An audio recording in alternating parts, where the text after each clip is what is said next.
A very warm welcome to our weekly news magazine program, Bhutan This Week.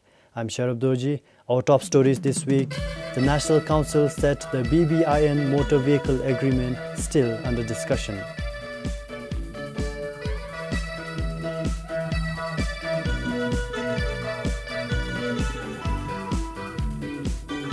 $115 power tiller operators to be in gearbox by June this year.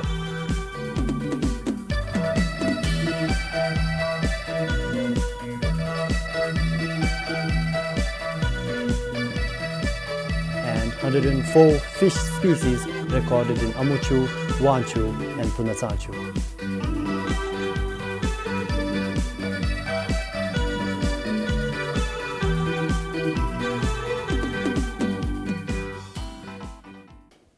The National Council says Bangladesh, Bhutan, India, Nepal motor vehicle agreement is still under discussion and not yet dropped. The House clarified this during a press conference for the upcoming session's agenda.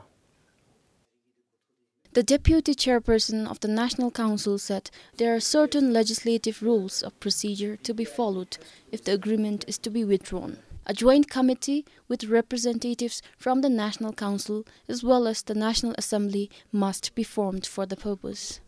As far as NC is concerned, as far as the rules of procedure is concerned, the bill is still on. It is still an agenda in the joint session, and it will be the joint committee will have to report that the government decides to withdraw it. Saniya report by then it will be discussed there, and then only in the joint sitting it will be the motion, the report will be voted upon. Then the joint committee stands dissolved and the issue gets resolved and the way will. So this is a very important parliamentary procedure. Regarding the upcoming session, the National Council will deliberate on Audit Bill of Bhutan 2017 and Budget Appropriation Bill 2017 to 2018. Apart from a few reports, the House will also table the Trade, Commerce and Transit Agreement between Bhutan and India. The 19th session of the National Council will commence from 11th of next month, with additional reporting from Pema Soldenstring, Samten Dolkar for BBS News. The government has decided to give its consent for commencement of BBIN motor vehicle agreement among the three member states of Bangladesh, India and Nepal. And it is without any obligation to Bhutan. The three countries have already ratified the agreement. According to a press release from the Foreign Ministry, the agreement will enter into force for Bhutan after the ratification process is completed. Some 300 truckers are refusing to transport cement from Dungsam Cement Corporation plant in Nganglam to hydropower project sites after reduction in the transportation charge. The charge has been decreased by 50 Newton per ton since 15th of April.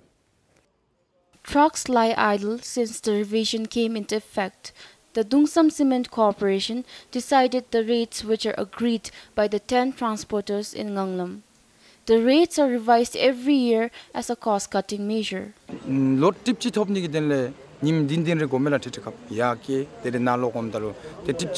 Sometimes it takes about a week to get a load. After all the expenditure, we just have about 7,000 miltron with us.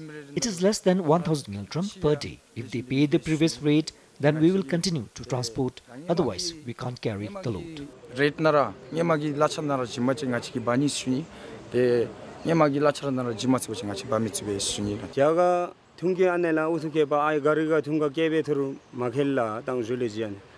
It should not be truckers who should be bearing the loss. The previous rate is also very low. They make an agreement and always try to reduce the rate every year and make truckers bear the loss.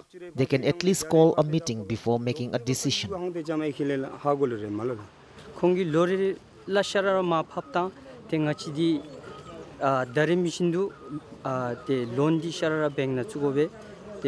They reduce the rate annually. We have to repay loan every month. Otherwise, we receive calls. On the other hand, with rising cost of fuel, it is a loss. If they are not willing to pay the previous rate, I'll look for work elsewhere.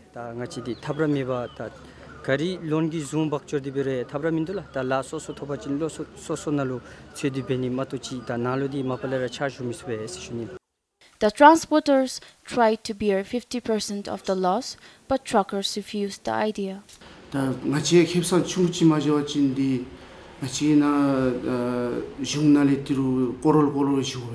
We also have no option but to keep some marginal profit since we have borrowed millions of Newton with an interest. We have to pay our staff and house rent. Since we do not have profit, we are not able to pay the truckers. Maybe due to lack of profit, they are not willing to transport the cement. I am planning to meet the corporation officials once again.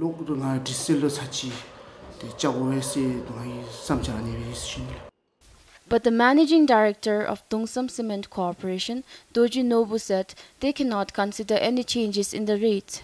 Earlier, the truckers are paid a maximum of 2,500 Newton per ton as transportation charge. The cement is transported to Punachangchu and Mangdechu hydropower project sites. For Tiledorji in Pemagatsal, Samtun Dolkar for BBS News. Farm Machinery Corporation Limited, or FMCL in Paro, is going to deploy 115 permanent power tiller operators to gearworks from June this year. The spare parts and fuel for power tillers will also be made available in the gearworks. The issue of unavailability of gearwork operators and time consumed in getting fuel and spare parts were highlights of many Zongkak Sokdu in the country. Power tillers in the gearworks have helped farmers to mechanize farming and ease the burden of shortage of laborers. But lack of operators has been a concern. Upon receiving complaints from the farmers, Farm Machinery Corporation has recruited some 100 permanent operators in the first phase. Power tiller operator was being operated by a seasonal operators, and during the season these operators are not willing to work. One reason is because it is a part-time job. The other reason is because they have their own agriculture works to be done. So in that case, the Farm Machinery Corporation Limited, with the support of Ministry of Labour and Human Resources, has already recruited permanent operators for a contract period of 2 years. So which means we will be having gearwork power tiller operator, at least one permanent operator in the gearwork who is qualified, at least class 10 pass and above, who can maintain the record, who can really look into the gearwork power tiller hiring services at a strategical manner. The corporation will initially supply fuel and later, if agreed, gearwork pickup trucks will be used to bring fuel to service centers. Along with it comes 3 set of spare parts to each gearwork. But just to kickstart, at least 4 to 5 running spare parts, starting from plow, plow finger, belt, nut and bolt, filter and all. We have started to distribute at least 3 sets each to every gearwork. A power tiller needs around 5 to 10 liters in a day. So every alternate day, the extension officers or the gearwork operators has to go to the fuel station to get the fuel. So that was a hassle, and that most of the time the power tillers are left idle or underutilized because of those issues. So for the fuel, what we have decided is at least 200 liters will be transported to the gearwork center in a barrel system. Since 2013, 680 power tillers have been distributed to the gearworks. Compiled for Sangeet Chözdum in Paro, Sharab Doji for BBS News. People residing along the banks of Tosa River or Amochu in Phinsoling need not worry about flood during the monsoon now. The river diversion works and construction of the embankment wall are in full swing. Nearly 150 people are working day and night to divert the river, and by now almost 80% of the diversion works are complete. The embankment wall is 4 kilometers long. 3 private construction companies are involved in the diversion works without any funds from the government. In return, these companies will take the dredged materials such as sand and stones extracted from the site.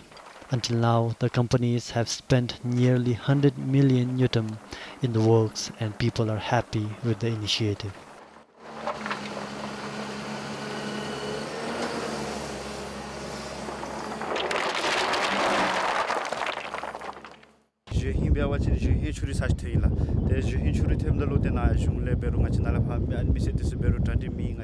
There was a flood before last year also.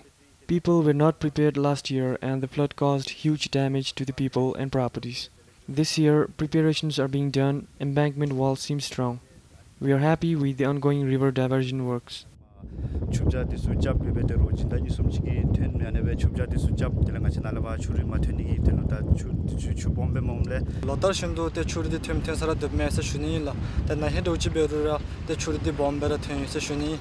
Every year, Tursa is damaged by the flood. We business people are very much hampered by the flood. Last year, we tried prevention measures but proved futile. The current measure to divert the river by building high embankment walls seems to work. We, the business people and residents along the river, are very much happy. We are hopeful that the flood won't affect us this year.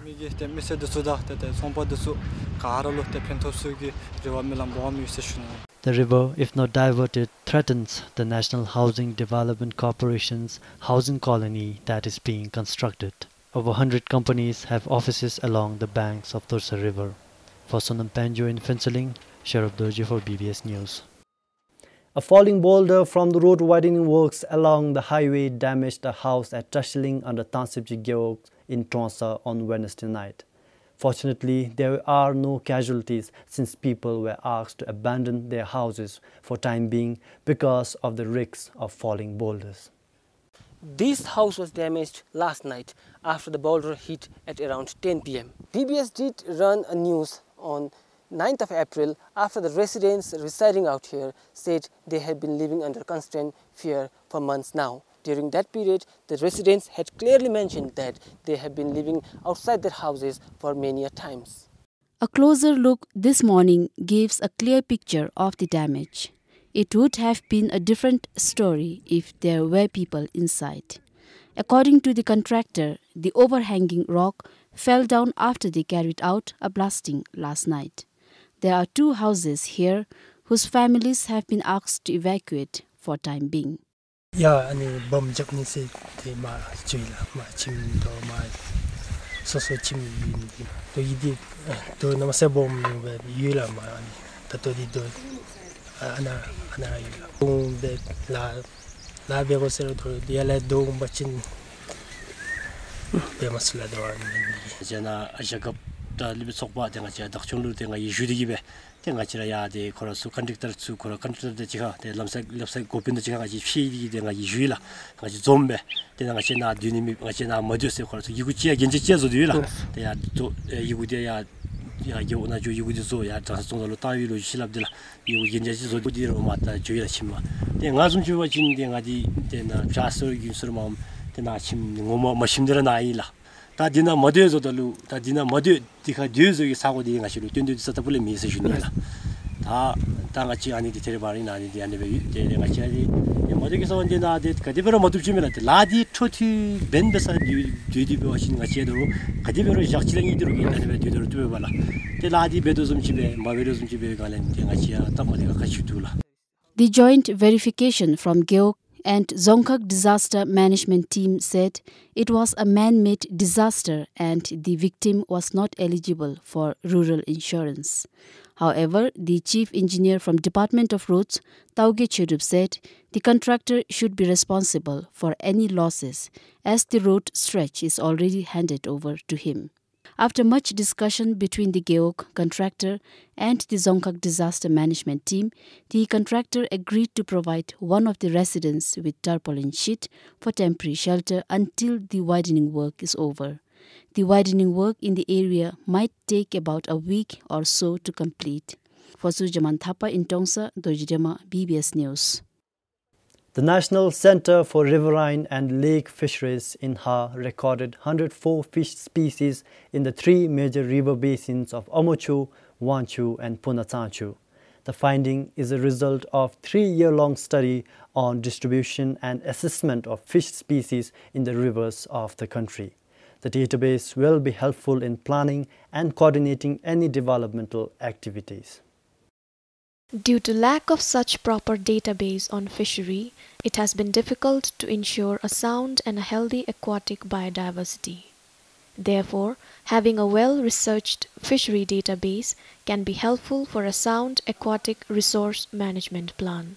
There are lots of developmental activities taking place, such as the hydropower projects, sand mining, stone quarry, bridge construction, river training work, flood protection facilities.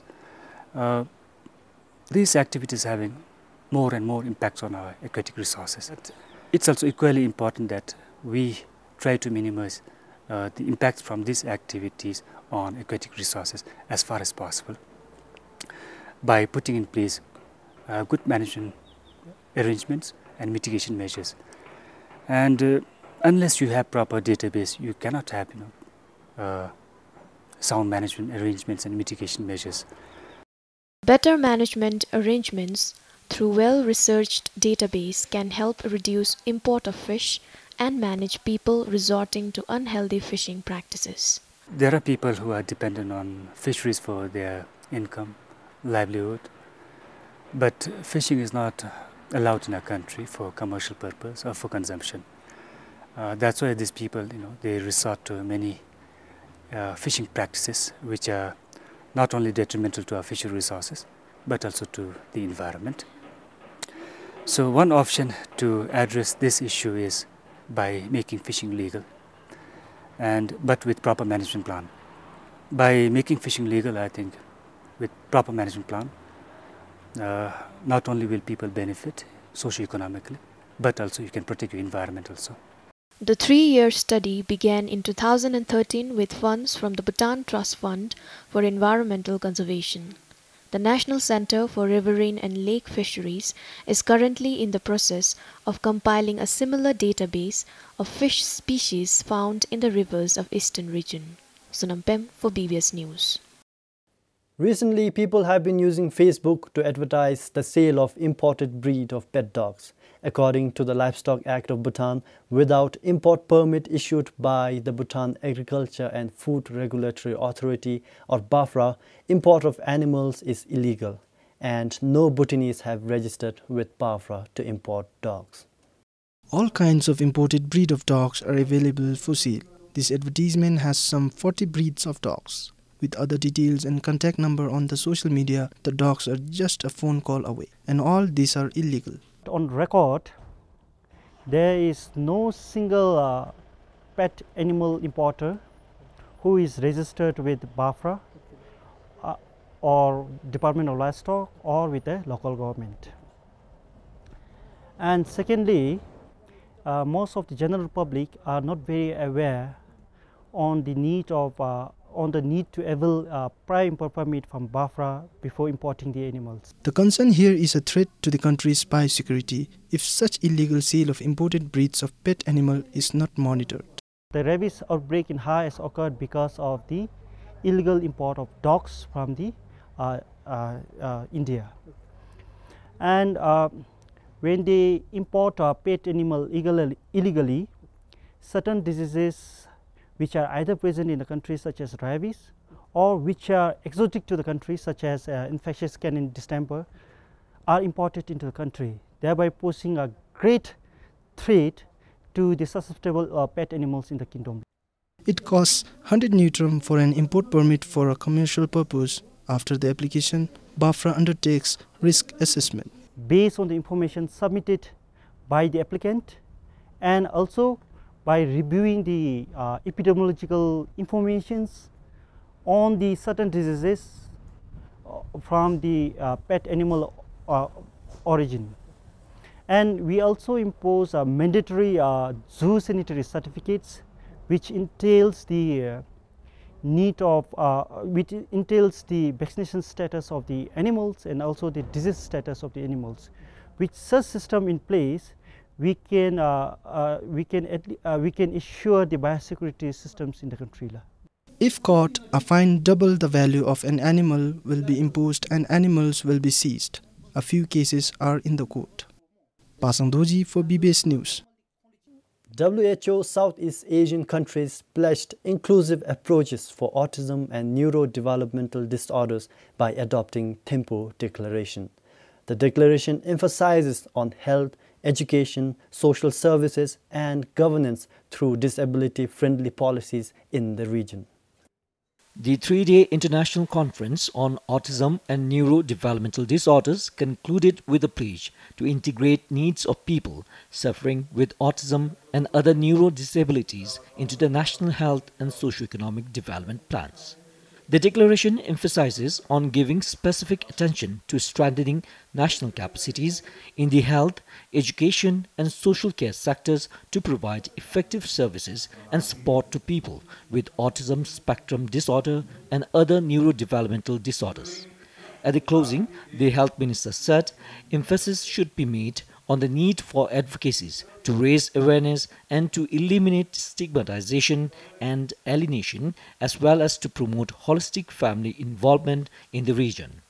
We will strive to strengthening early diagnosis, intervention and evidence generation through robust screening and assessment system, referral and intervention initiatives, data collection system and capacity building.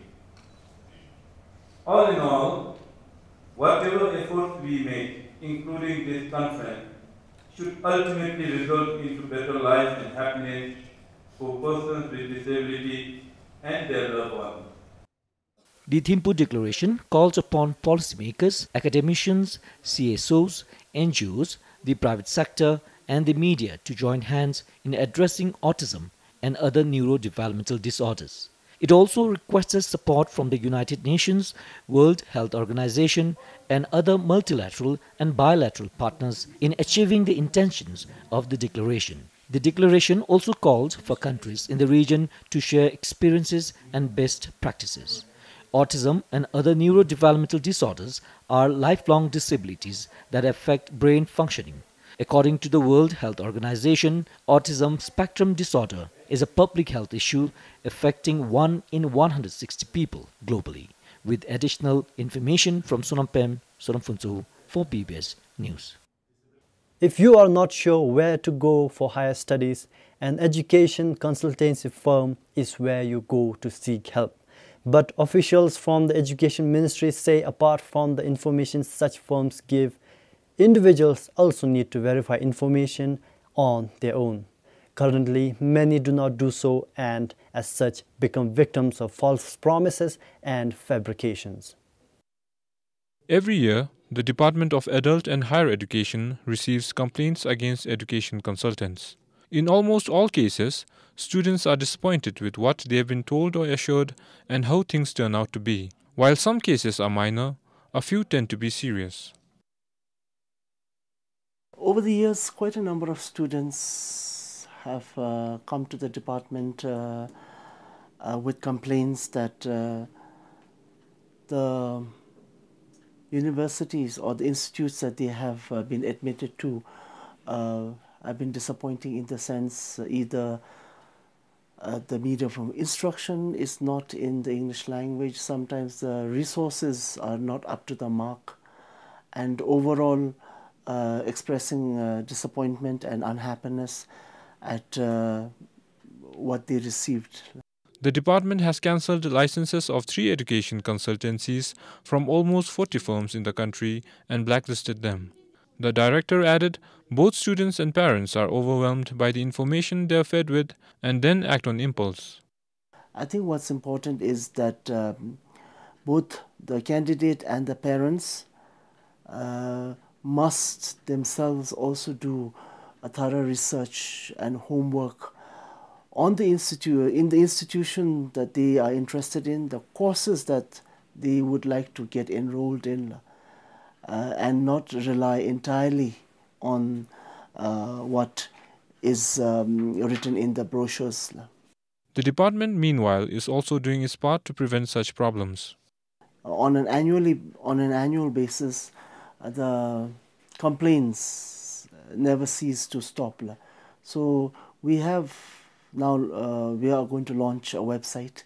The list of all the ECPFs have been, it's there in the website.